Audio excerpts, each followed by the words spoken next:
अब हम डिफरेंशिएशन के ऑब्जेक्टिव को भी करने वाले हैं, तो चलिए स्टार्ट करते हैं। 2009 से स्टार्ट कर रहे हैं। ये प्रीवियस ईयर क्वेश्चन है।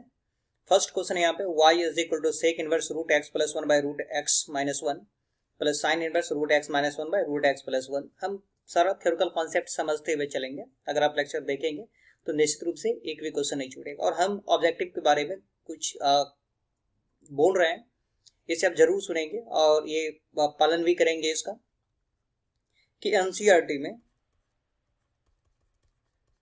फर्स्ट वॉल्यूम और सेकंड वॉल्यूम में जितना भी ऑब्जेक्टिव है, वॉल्यूम फर्स्ट और वॉल्यूम सेकंड में जितना भी ऑब्जेक्टिव है, जैसे 1.1 में ऑब्जेक्टिव है 1 या 2, फिर 2.1 में, यानी हर एक लेसन में जो है ना कुछ ऑब्जेक्टिव मिलेगा। लास्ट में जाकर के एक्सरसाइज जहाँ कंप्लीट होने लगता है वहाँ पे ऑब्जेक्टिव मिलेगा। तो टोटल दोनों मिलाकर के 130 ऑब्जेक्टिव है। अगर आप इस ऑब्जेक्टिव को किसी भी तरह से बना लेते हैं, इसका आंसर का डाटा कम से कम याद कर लेते हैं, तो यहाँ से 20 से 25 क्वेश्चन आपसे डायरेक्ट बन जाएगा। तो ये बेनिफिट मिलेगा। तो एनसीईआरटी का जितना भी क्वेश्चन है निश्चित रूप से इसे प्रैक्टिस कर ले, याद भी कर ले। ठीक है, एक बार याद रहेगा तो अच्छा रहेगा कि एग्जाम में सॉल्यूशन नहीं करना पड़ेगा। इसके अलावा ये जो डिफरेंशिएशन है, तो पहली काम करना है कि डिफरेंशिएशन का जितना भी फॉर्मूला है, इस फॉर्मूला को याद कर लेना है। डिफरेंस फॉर्मूला किस किस का याद कर लेना है ये भी हम बता देते हैं। फॉर्मूला में एक तो इनवर्स का आईटीएफ इनवर्स ट्रिगोनोमेट्री का फॉर्मूला होगा, दूसरा फॉर्मूला हो जाएगा डिफरेंशिएशन का, तीसरा फॉर्मूला हो जाएगा इंटीग्रेशन का, चौथा फॉर्मूला हो जाएगा वेक्टर का, पांचवा हो जाएगा 3D का, उसके बाद प्रोबेबिलिटी का। इतना का फॉर्मूला हो जाएगा। अब क्या करेंगे कि इसका जितना भी फॉर्मूला है ना, हो सके तो एक पेज पे या 2 पेज पे इसका नोट बना लेंगे। जब भी समय मिलेगा उसे आप याद करेंगे। इनवर्स का जो फॉर्मूला हो गया, या डिफरेंशिएशन का, इंटीग्रेशन का, फैक्टर का, 3D का, प्रोबेबिलिटी का, ये सब फॉर्मूला एक जगह लिख करके याद करेंगे। अगर समय नहीं है तो आप नहीं लिखेंगे, उसी कॉपी में याद करेंगे। अब हम आज का क्वेश्चन स्टार्ट करते हैं। कैसे पढ़ना ऑब्जेक्टिव समझ में आ गया। एनसीईआरटी से 20-25 क्वेश्चन टकरा जाएगा। ये इसका अगर फॉर्मूला याद कर लेंगे ना तो 20-25 यहाँ से भी रहेगा, इस फॉर्मूला से डायरेक्ट रहेगा। तो 50 क्वेश्चन तो आसपास में ऐसे ही बन जाएगा, सॉल्यूशन करना भी नहीं पड़ेगा। ऐसे हम कोशिश कर रहे हैं कि मैक्सिमम हम ऑब्जेक्टिव प्रीवियस वाला क्वेश्चन जो है ये सॉल्व करवा दें। चलिए इस क्वेश्चन को हम लोग सॉल्व करें। यहाँ पे क्या किए, इस क्वेश्चन को लिख लिए। ये जो क्वेश्चन दिया गया है, अब इस क्वेश्चन को सॉल्व करते हैं। क्वेश्चन को सॉल्व करने से पहले जो है ना, इसका कुछ थ्योरेटिकल कॉन्सेप्ट है। देखिए यहाँ पे पहले इस थ्योरेटिकल कॉन्सेप्ट को समझ लेते हैं, ये है क्या। जैसा कि इनवर्स ट्रिगोनोमेट्री में, चूंकि उसका क्लास कंप्लीट कर चुके हैं, रिवीजन भी करवा चुके हैं कई बार, तो हम एक टेक्निक बताए थे कि cos inverse A by B हो और इसे सेक में बदलना हो तो ए और बी को अदला बदली कर देंगे, यानी कि बी ऊपर चला जाएगा, ए नीचे आ जाएगा। उसी प्रकार सेक इनवर्स को कॉस में बदलना हो तो क्या करेंगे, ए बी को अदला बदली कर देंगे। ठीक, इस सेक इनवर्स को हम कॉस में बदलते हैं तो ये हो जाएगा कॉस इनवर्स, तो अदला रूट एक्स माइनस वन ऊपर चला जाएगा और रूट एक्स प्लस वन ये ऊपर वाला नीचे आ जाएगा। और इसके अलावा हमारे पास है पहले से sine inverse root x minus one by root x plus one. Clear. इसके अलावा एक फॉर्मूला आप और जानते हैं जो कि ये भी इनवर्स में पढ़ा चुके हैं। ये फॉर्मूला क्या है, तो sine inverse x plus cos inverse x is equal to pi by two. ये पाई बाई टू कब होता है, जब साइन इनवर्स का एंगल और कॉस इनवर्स का एंगल अगर दोनों सेम हो तो ये क्या हो जाता है, साइन इनवर्स का कॉस इनवर्स दोनों एंगल अगर सेम हो तो एंगल पाई बाई टू हो जाता है। क्लियर। अब देखें यहाँ पे जो हम कह रहे हैं, यहाँ पे ये root x minus one by root x plus one और यहाँ पर है root x minus one by root x plus one. ये दोनों एंगल सेम है ना। हम क्या करें कि sine inverse plus cos inverse दोनों एंगल सेम तो पाई बाई टू, तो ये एंगल दोनों सेम है। देखिए साइन इनवर्स का प्लस कॉस इनवर्स का एंगल सेम है, root x minus one by root x plus one इसमें भी है, तो इसका भी वैल्यू क्या हो जाएगा, पाई बाई टू हो जाएगा। तो ये y इज इक्वल टू हो गया पाई बाई टू। अब ऐसा नहीं कि यही पाई बाई टू कर देना, इसका डिफरेंशिएशन क्वेश्चन में कह रहा है। यहाँ पर देखिए है ना, क्वेश्चन में क्या बोल रहा है, d y by d x. कुछ स्टूडेंट इसको देखता भी नहीं है, टिक कर देता है पाई बाई टू। भाई ऐसा नहीं करना है, इसका डिफरेंशिएशन करना है। तो चलिए हम इसका डिफरेंशिएशन करते हैं।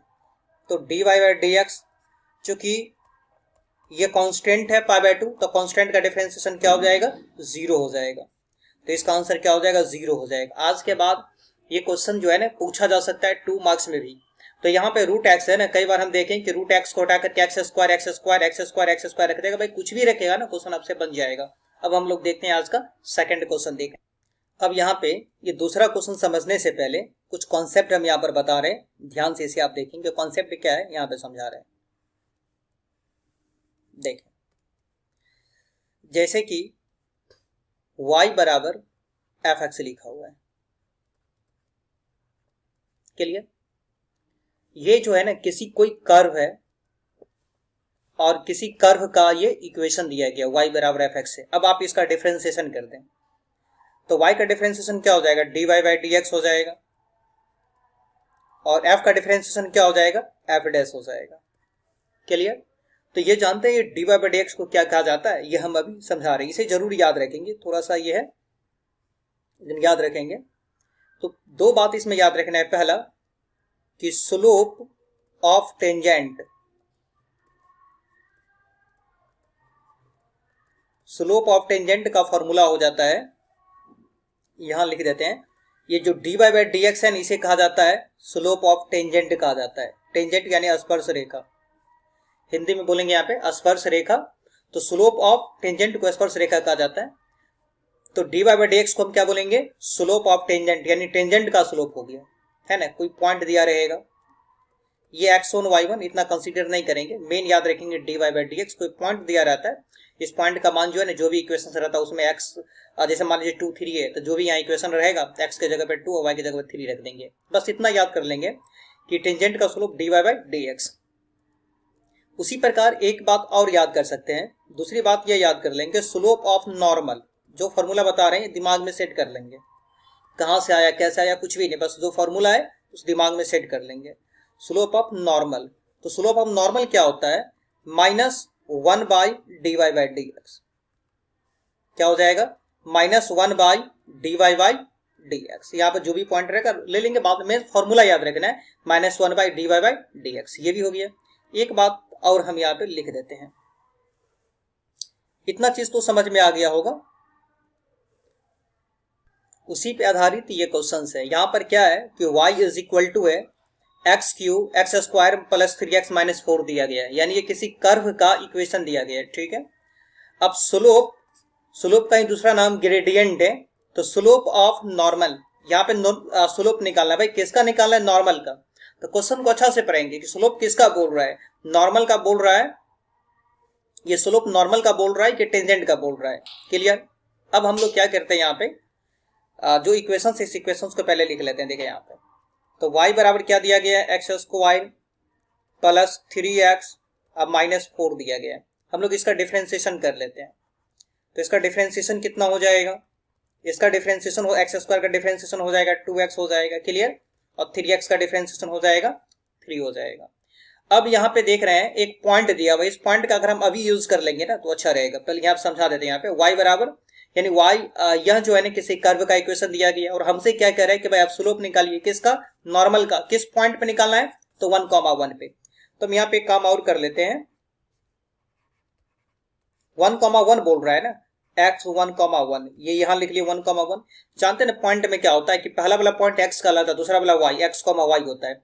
तो x का मान यहाँ पे क्या हो गया 1, y का मान क्या हो गया 1, क्योंकि इसमें y तो नहीं है ना, सिर्फ x है, तो x का मान हम क्या ले लेंगे 1। अगर इसमें मान लीजिए y रहता 3y रहता तो y का भी मान 1 ले लेते हैं, क्योंकि y तो है नहीं, सिर्फ x का मान ले लेंगे। तो 2 into 3 सॉरी 1 है ना, x का मान क्या है यहाँ पे 1 है, और प्लस 3 तो पहले से दिया गया है, तो 2 और 3 कितना हो जाएगा, ये 5 हो जाएगा, ठीक है। इतना बात तो समझ में आ गया होगा। अब हम यहाँ पे क्या निकालते हैं, स्लोप ऑफ नॉर्मल। जैसे आपसे एक क्वेश्चन पूछ रहे हैं, पहले अगर ये क्वेश्चन रहता स्लोप ऑफ टेंजेंट, तो इसका जवाब क्या देते, dy बाई डी एक्स, ये तो समझ में आ गया होगा। स्लोप ऑफ टेंजेंट तो dy बाई डी एक्स, और dy बाई डी एक्स का मान कितना निकला है 5, तो तब 5 ठीक कर देते हैं। लेकिन अभी टेंजेंट नहीं बोल रहा है, अभी क्या बोल रहा है, नॉर्मल बोल रहा है। तो एक साथ हम कई क्वेश्चन को कंपेयर करके चल रहे हैं, कोई भी क्वेश्चन आएगा तो आपसे बच जाएगा। अभी हमसे क्वेश्चन पूछ रहा है नॉर्मल का, तो ये क्वेश्चंस भी जो अभी बोले ना ये आप अलग से लिख लेंगे। तो स्लोप ऑफ नॉर्मल अभी हम निकाल रहे जो हमारा क्वेश्चन है, तो स्लोप ऑफ नॉर्मल का फॉर्मूला क्या हो जाएगा, -1 by dy by d x. -1/dy/dx। तो -1/dy/dx का मान कितना निकला, देख रहे हैं 5 निकला है, तो 5 रख दीजिए, तो -1/5। तो ये क्वेश्चन बहुत आसान लगा होगा। तो इसका जवाब क्या हो जाएगा, देख लें यहाँ पे, ये दूसरा क्वेश्चन है, -1/5 आंसर आया, तो -1/5। लेकिन यही स्लोप ऑफ अगर टेंजेंट पूछता तो 5 आंसर हो जाता है। तो क्लियर समझ में आ गया होगा। अब तीसरा क्वेश्चन देख, अब इस क्वेश्चन को सॉल्व करते हैं। यहाँ पर है y = sec × tan inverse x है। बड़ा ही अच्छा क्वेश्चन है, ये आपको शॉर्ट में भी 2 मार्क्स में भी पूछा जा सकता है। इस क्वेश्चन को सॉल्व करते हैं। यहाँ पर y = क्या लिखा गया है, sec × tan इनवर्स x लिखा गया है। इसके स्टेप बाय स्टेप करते हैं कैलकुलेशन। इसको यहाँ रख देते हैं। देखें, सबसे पहला काम क्या है यहाँ पे, ये अगर सेक है ना, तो इस इनवर्स को भी सेक में बदलेंगे। यानी ऐसे ये ट्रिक याद रखेंगे, इनवर्स बदलेगा, ऐसा नहीं कि सेक को बदल देंगे, इनवर्स बदलेगा। किस में बदलेगा, तो पहला सेक है तो ये सेक में, अगर यहाँ साइन रहता तब ये साइन में बदलता। यानी फर्स्ट वाला जो है ना सेक है, तो दूसरा को सेक में बदलते हैं। कैसे बदलेंगे, तो देखें यहां पर हम क्या कर लेंगे, एक छोटा सा कैलकुलेशन करेंगे। क्या लिखा गया, tan इनवर्स x लिखा गया, तो tan इनवर्स x/1 तो लिख ही सकते हैं, अर्थात ये p/b हो जाएगा। p का मान x और b का मान 1 हो जाएगा, ठीक है। और हमें बदलना किस में है, सेक इनवर्स में बदलना है। अब यहाँ पे एक राइट एंगल ड्रॉ कर लेते हैं। अगर फिगर जो भी बनाएंगे तो पेंसिल से बनाएंगे, क्लियर। तो p का मान यहाँ पे क्या हो गया, x हो गया, b का मान यहाँ पे क्या हो गया, 1 हो गया, और h का मान यहाँ पे क्या हो जाएगा, √p² + b² होता है, तो x² + 1² x² + 1² होगा ना। सीधा करके लिख लेते हैं, 1 + x² लिख लिया। क्लियर, समझ में आ गया होगा। अब हम क्या करते हैं यहाँ पे कि सेक, पहले इसको यहाँ लिख लेते हैं। तो सेक इनवर्स का फॉर्मूला क्या होता है, याद ही होगा कि h/b होता है। तो h का मान यहाँ पे कितना हो जाएगा, √1 + x² हो जाएगा। समझ में आ गया ना। b का मान क्या हो जाएगा, 1। अब हम ये tan इनवर्स x को क्या लिख सकते हैं, देखिए यहाँ पे सेक इनवर्स 1 + x² लिख सकते हैं। बिल्कुल आसान लगा होगा। इसके बाद इनवर्स में हम ये रूल पर आए थे, याद होगा कि सेक इनवर्स x है, तो सेक और सेक इनवर्स कैंसिल हो जाएगा, फिर क्या बचेगा, सिर्फ x बचेगा। तो यहाँ पे सेक इनवर्स कैंसिल हो जाएगा, सिर्फ क्या बचेगा हमारे पास, √1 + x² बचेगा। ये y का मान आया ना। अब तो डिफरेंशिएशन कर ही सकते हैं इसका। चलिए अब हम लोग इसका डिफरेंशिएशन करते हैं। तो y का डिफरेंशिएशन क्या हो जाएगा, dy/dx हो जाएगा। यहां पे सबसे पहले रूट का डिफरेंशिएशन करते हैं। तो रूट का डिफरेंशिएशन क्या होता है, मालूम हो, हर एक स्टूडेंट को पता होगा कि रूट का डिफरेंशिएशन 1/2 रूट होगा। एक बात हम बार बार बोल रहे हैं कि कैलकुलस में जो आज एक लेक्चर अपलोड किए है, 10 लेक्चर पहले से था, वो आपको निश्चित रूप से देखना चाहिए। अगर नहीं देखे हैं तो प्रॉब्लम करेगा क्वेश्चन सॉल्व करने में, क्योंकि सारा क्वेश्चन बैंक हम उसमें बताए हुए हैं। तो जो भी स्टूडेंट अभी तक नहीं देखे हैं तो निश्चित रूप से पहले वो एक लगेगा, 3-4 घंटा लगेगा। जो क्वेश्चन आप लेक्चर 1 से 10 लेक्चर तक देखें, जो क्वेश्चन जानते हैं आप उसको स्किप करके आगे बढ़े, यानी फास्ट में देख ले। उसमें है बढ़ाने वाला भी है, 1.5 पे करके आप देख सकते हैं। तो रूट का डिफरेंशिएशन हो जाएगा 1/2 रूट हो जाएगा, रूट का 1/2 रूट में क्या आएगा, तो जो पहले से 1 + x²। रूट का डिफरेंशिएशन रूट का होता है 1/2 रूट में क्या आएगा, तो जो पहले से, उसके बाद 1 का 0 और x² का हो जाएगा 2x हो जाएगा। ये 2 से 2 क्या हो जाएगा, कैंसिल हो जाएगा। अब हमारे पास क्या बचा यहाँ पे, तो ये x तो है ही, x नहीं कैंसिल हुआ, x रहेगा, x/√1 + x²। तो एक अच्छा क्वेश्चन था। आप ऑप्शन देख सकते हैं, ये ऑप्शन x/√1 + x², कौन सा ऑप्शन था, ए ऑप्शन था। अब हम लोग नेक्स्ट क्वेश्चन पे देखिए, ये ऑब्जेक्टिव रॉल्स थ्योरम का है। और कल जो हम लेक्चर अपलोड करेंगे, एक बार फिर से सुन लें, कल रॉल्स थ्योरम और लैग्रेंज मीन वैल्यू थ्योरम का क्वेश्चन भी अपलोड हो जाएगा, जो कि एक गेस है और फिक्स है, वहां से एक लॉन्ग क्वेश्चन आएगा। तो लॉन्ग क्वेश्चन कहाँ से आएगा ये पहले हम जानते हैं, ये सब बता देंगे। शॉर्ट क्वेश्चन कहाँ से आएगा, प्रॉब्लम जरा सा भी नहीं होगा, बस हमसे जुड़े रहे आप। तो ये क्वेश्चन किसका है, रॉल्स थ्योरम का। यहाँ पर है कि फाइंड वैल्यू ऑफ सी, इस टाइप का कोई भी क्वेश्चन आएगा तो बन जाएगा। यहाँ पे कह रहे सी का मान निकाले, ठीक है। किसका है, Rawls theorem for fx = x² - 1, और ये इंटरवल दिया गया है। तो होता क्या है, बनाने का तरीका क्या है, तो देखिए यहाँ पे रॉल्स थ्योरम का एक फॉर्मूला होता है, ये बस याद रखेंगे।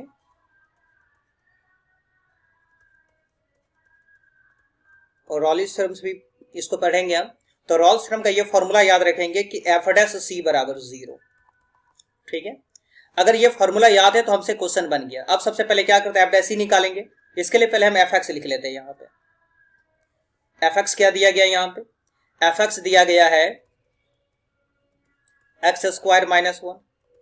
अब इसका डिफरेंशिएशन कर देते हैं, एफ डैश एक्स हो जाएगा, समझ में आ गया होगा। और एक्स स्क्वायर का डिफरेंशिएशन कितना हो जाएगा, 2x हो जाएगा, 1 का 0 हो जाएगा। अब यहाँ पे क्या करें कि x को हटा करके c रख दे, तो ये क्या बन जाएगा, एफ डैश सी बन जाएगा। जहां x वहां पे c, तो ये c बन जाएगा, ये हो जाएगा 2c हो जाएगा। तो देखिए एफ डैश सी का मान कितना निकल गया, 2c निकल गया ना, ये 2c यहाँ पे रख दी सी, तो 2c बराबर 0 हो जाएगा। तो c का मान कितना हो जाएगा, 0/2 अर्थात 0 हो जाएगा। तो इसका आंसर क्या हो जाएगा, 0 हो जाएगा। बिल्कुल आसानी समझ में आ गया। अब नेक्स्ट क्वेश्चन देखते हैं। इस क्वेश्चन को देखते हैं, और इस क्वेश्चन से घबराना नहीं, ये क्वेश्चन आसान है। यहाँ पे ये कोऑर्डिनेट ज्योमेट्री से रिलेटेड क्वेश्चन है। देखते हैं इस क्वेश्चन को कैसे सॉल्व किया जाता है। यहाँ पे क्या कह रहा है कि एंगल, यहाँ पे angle which the tangent to the curve y is equal to x square at point 0 0। तो सबसे पहले है ना इस कर्व का टेंजेंट निकाल रहे हैं, अभी जस्ट सिखाए दूसरा क्वेश्चन में। तो y इज इक्वल टू क्या लिखा हुआ है, एक्स स्क्वायर लिखा हुआ है। क्लियर। अब हम लोग इसका dy/dx निकाल लेते हैं। तो एक्स स्क्वायर का डिफरेंशिएशन कितना हो जाएगा, 2x हो जाएगा।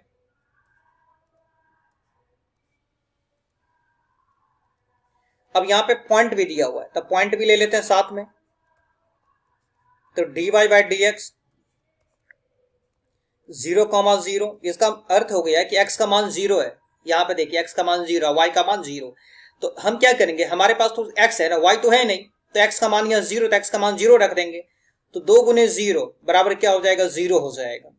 तो अगर हम क्वेश्चन पूछेंगे कि भाई स्लोप ऑफ टेंजेंट क्या हो जाएगा, यहाँ पे क्वेश्चन को लिख रहे हैं, स्लोप ऑफ टेंजेंट क्या हो जाएगा।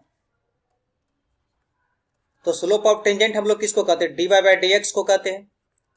तो dy/dx का मान कितना आया है। एक बात और याद रखेंगे, याद कीजिए क्लास 11th में बताए थे कि अगर ये कोई लाइन है, ये एक्स एक्सिस है और ये वाई एक्सिस है, ये एक्स एक्सिस वाई एक्सिस, अगर कोई लाइन एक्स एक्सिस के साथ पॉजिटिव डायरेक्शन में थीटा कोण बनाता है, पॉजिटिव डायरेक्शन में थीटा कोण बनाता है, तो हम क्या करेंगे, इसके टेंजेंट को, यानी इसके टेंजेंट को अर्थात टेन थीटा को स्लोप कहेंगे। तो टेन थीटा बराबर क्या हो जाएगा, इस लाइन का ये स्लोप हो जाएगा। ये जो लाइन है इस लाइन का स्लोप। तो इस लाइन का स्लोप कैसे निकालते थे, तो अगर हम देखते थे कि यह लाइन जो है ना एक्स एक्सिस के साथ कौन सा एंगल बना रहा है, पॉजिटिव डायरेक्शन में थीटा कोण बना रहा है, तो टेन थीटा को स्लोप। बस इतना याद रखें, स्लोप का मतलब टेन थीटा। यहाँ पे इससे ज्यादा कुछ याद नहीं रखना है, स्लोप का मतलब टेन थीटा। तो यहाँ पे स्लोप का मतलब हम टेन थीटा ले लेते हैं। यहाँ पे dy/dx का मान कितना आया, 0। तो भाई 0 किस एंगल में होता है, टेन 0 का मान होता है ना।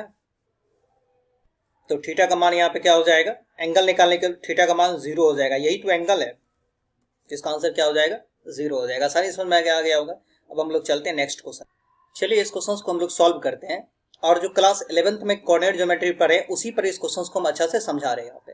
तो पहले इसके थ्योरिटिकल कॉन्सेप्ट को समझते हैं, फिर ये क्वेश्चन क्या है, ये क्वेश्चन को हम समझाने वाले हैं।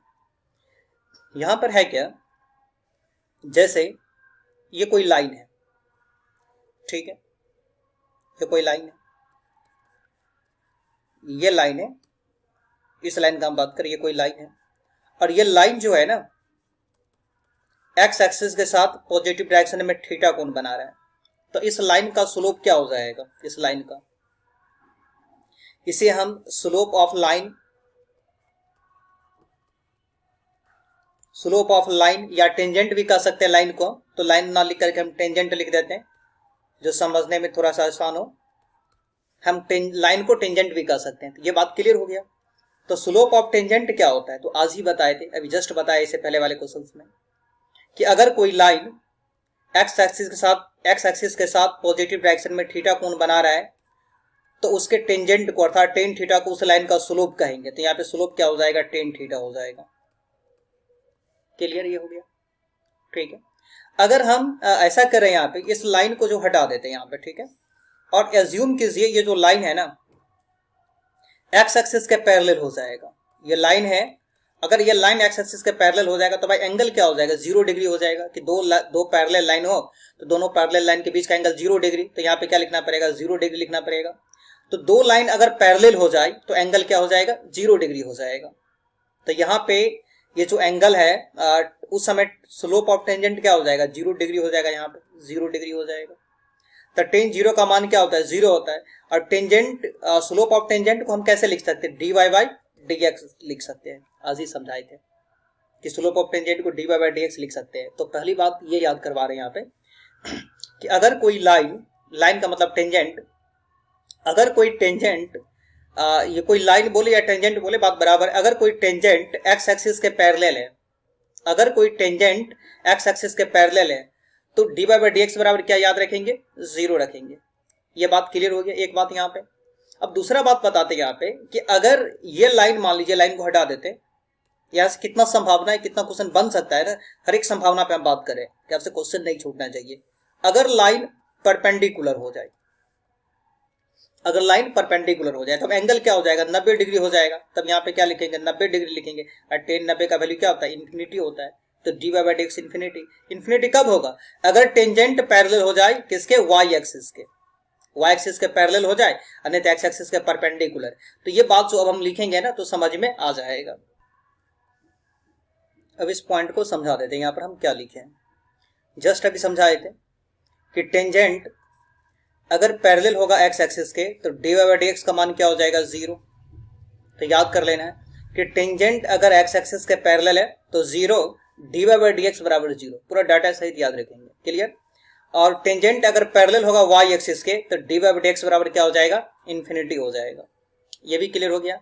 अब यहाँ नॉर्मल का बात कर लेते हैं।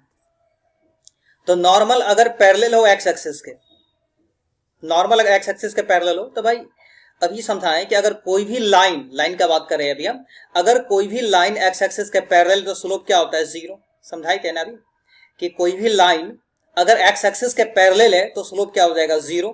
और ये स्लोप हम कैसे निकालते हैं, किसका, नॉर्मल का। स्लोप कैसे निकालते हैं, तो माइनस dy बाई dx, याद होगा।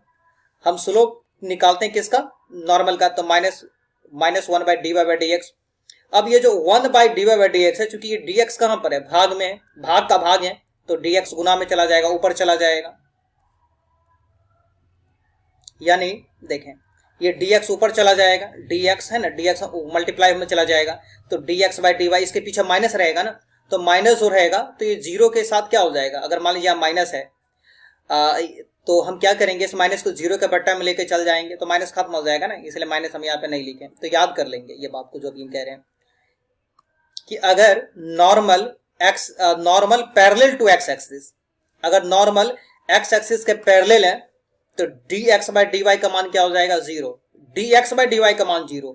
और टेंजेंट वाले में क्या था, उल्टा, dy बाई dx बराबर 0 है ना। टेंजेंट में था, टेंजेंट में dx बाई dy, यहाँ पे dy बाई टेंजेंट में था dy बाई dx, जबकि यहाँ पे dx बाई dy।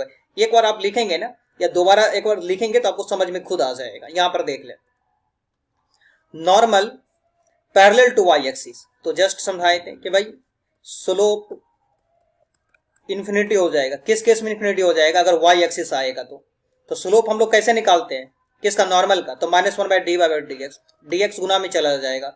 ये जो माइनस यहाँ पे रहेगा ये किसके साथ जानते हैं ना, यहाँ पे बट्टा में चला जाएगा, इन्फिनिटी के बाद कोई फर्क ही नहीं पड़ेगा यहाँ पे। तो ऐसा नहीं कि माइनस इन्फिनिटी लिखेंगे हम यहाँ पे, ठीक है, इन्फिनिटी रहेगा ये सिर्फ। तो ये जो क्वेश्चन, अगला क्वेश्चन है, अब इसी पे है, देख ले यहाँ पे, ये क्वेश्चन है सेम टू सेम अभी, normal parallel to x axis है, ये नहीं ऊपर वाला है, normal parallel to x axis. तो dx बाई dy बराबर क्या हो जाएगा, 0 हो जाएगा। देखें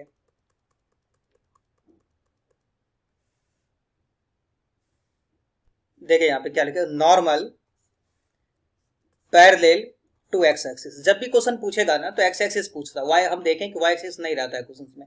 तो normal parallel to x axis रहेगा तो क्या हो जाएगा, dx बाई dy बराबर 0। जस्ट अभी समझाए थे। अब देखते हैं आज का नेक्स्ट क्वेश्चन, देखते हैं।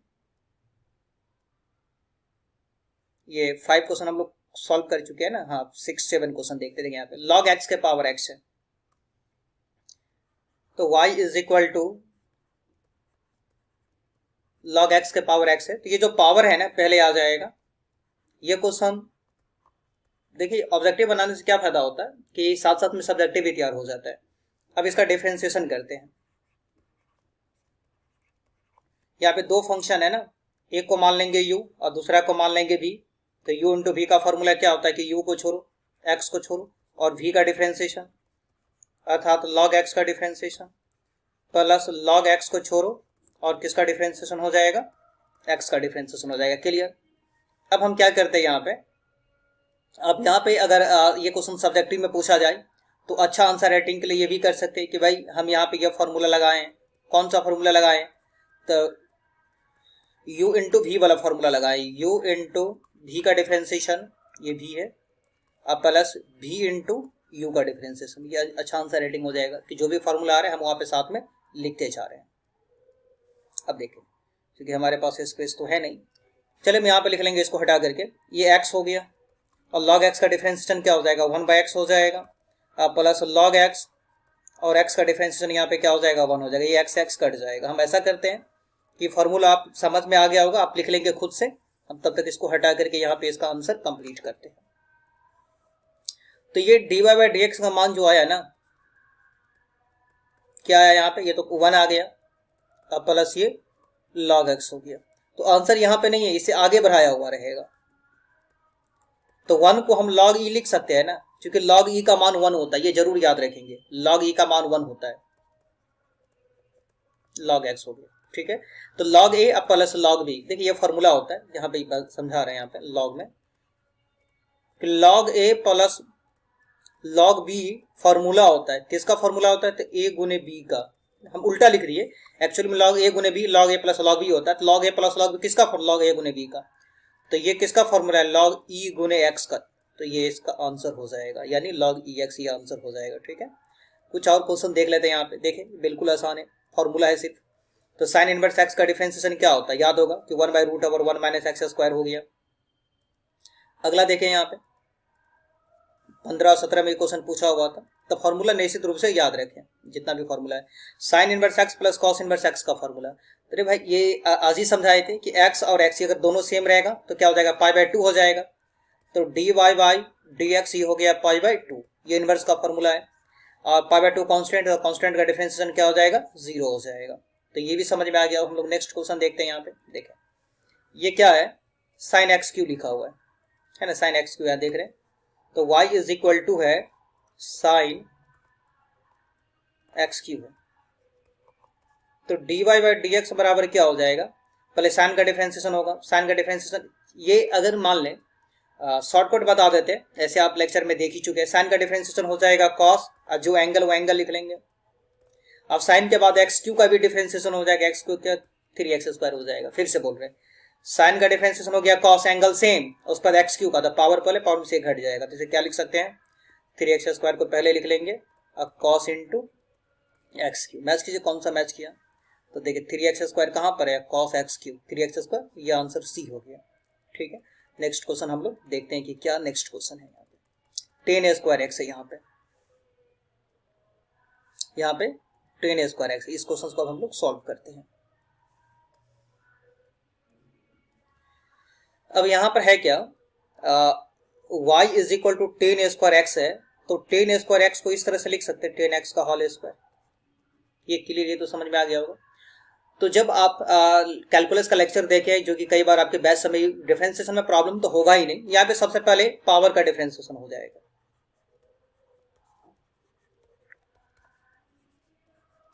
यहाँ पे सबसे पहले डिफरेंशिएशन किसका हो जाएगा, पावर का हो जाएगा। पावर का किसके रिस्पेक्ट में, उसके बेस यानी 10x के रिस्पेक्ट में हो जाएगा। पावर के बाद 10 का किसके रिस्पेक्ट में हो जाएगा, बेस का x के रिस्पेक्ट में हो जाएगा। एक फॉर्मूला यहाँ पे जो लगेगा, ये फॉर्मूला लगेगा x के पावर n वाला, यानी कि पावर पहले या पावर में से एक घट जाएगा। तो यहाँ पर यही होगा कि पावर पहले, तो पावर 2 है पहले, और पावर में से एक घट जाएगा, 2 में से एक जाएगा तो एक बचेगा। और 10 का डिफरेंशिएशन क्या होता है, sec² x होता है। तो ये हो गया 2 10x sec² x हो गया। आसानी से समझ में आ गया होगा। यहाँ पे सिंपल सा क्वेश्चन है, कॉस इनवर्स x का डिफरेंशिएशन याद ही होगा कि -1/√1 में काफी क्वेश्चन जो है फॉर्मूला बेसिस पे आ रहे हैं। यहाँ पर क्या है, tan इनवर्स x, ये भी इनवर्स का फॉर्मूला है कि अगर दोनों एंगल सेम हो, tan inverse x plus cot inverse x क्या होता है, π/2 होता है। पाई बाय 2 का डिफरेंशिएशन क्या हो जाएगा 0। तो ये कांस्टेंट का डिफरेंशिएशन 0। आज हम इतना ही रहने देते हैं। कल क्या करेंगे, कल जितना भी क्वेश्चंस है किसका क्वेश्चन जो हम अभी बता रहे हैं ये डिफरेंशिएशन और एप्लीकेशन ऑफ डेरिवेटिव दोनों का ही बता रहे हैं, तो इसका क्वेश्चंस और कल के लेक्चर में जो है प्रॉपर्टीज ऑफ डेफिनेट इंटीग्रेशन, ये दो चीज कंप्लीट कर देंगे। कल साथ में Rolle's theorem, mean value theorem भी कंप्लीट करेंगे, तो यानी कि कल 3 लेक्चर आने वाला है, तो आज इसे देख ले। Thank you for watching.